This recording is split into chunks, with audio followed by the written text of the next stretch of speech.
Maintenant que vous connaissez comment est fabriquée une protéine, on va s'intéresser à des protéines particulières que sont les enzymes, qui sont des molécules du vivant, donc des biomolécules indispensables au fonctionnement de notre organisme.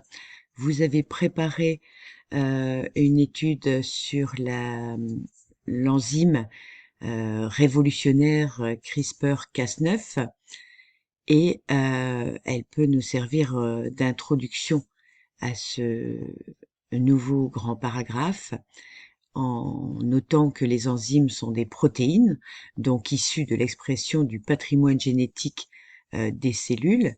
Mais alors, cette cellule de foie, si mes souvenirs sont bons, ou cette cellule musculaire, ne vont pas fabriquer les mêmes enzymes,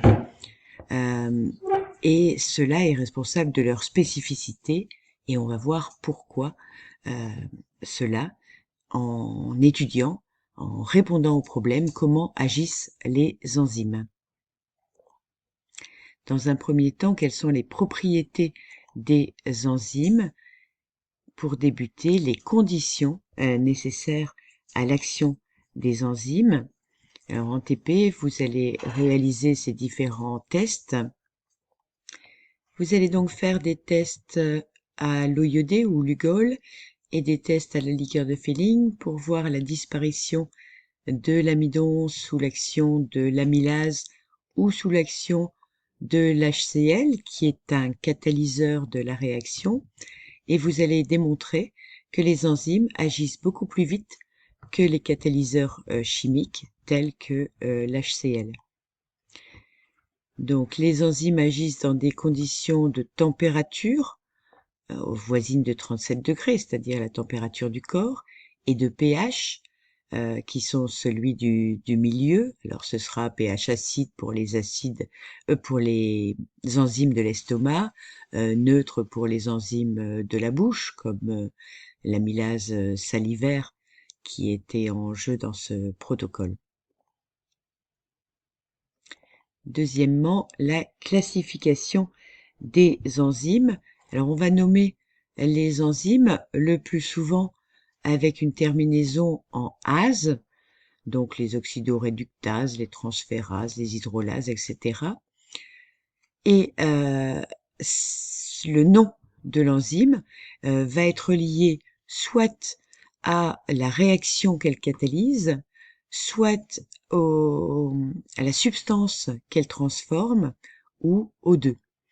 Donc, si c'est à la réaction chimique qu'elle catalyse, c'est-à-dire qu'elle accélère, on peut prendre ici l'exemple de l'histone méthyltransférase qui accélère la méthylation des protéines histones, celles de l'ADN, qui sont associées à l'expression d'un gène, ou des enzymes dont le nom est tiré du substrat dont elles catalysent la transformation, par exemple la lactase que nous avons vue précédemment en TP, qui, elle, accélère l'hydrolyse du lactose en glucose plus fructose, ou enfin au substrat et à la réaction chimique catalysée. C'est le cas ici dans cette proposition dans le tableau de la lysine décarboxylase qui va enlever un groupement carboxyle, donc du carbone et de l'oxygène, à de la lysine. La molécule sur laquelle agit une enzyme est appelée un substrat, terme que j'ai mis ici concernant la lysine, et la substance qui est formée s'appellera le produit. Ce qui amène à la notion 21, les protéines enzymatiques sont des catalyseurs de réactions chimiques spécifiques dans le métabolisme d'une cellule. On va s'intéresser ensuite, enfin se poser la question, comment cette spécificité est-elle possible? Donc comment expliquer cette spécificité de l'enzyme pour son substrat, ce qui va nous amener à aborder le grand B dans les vidéos suivantes.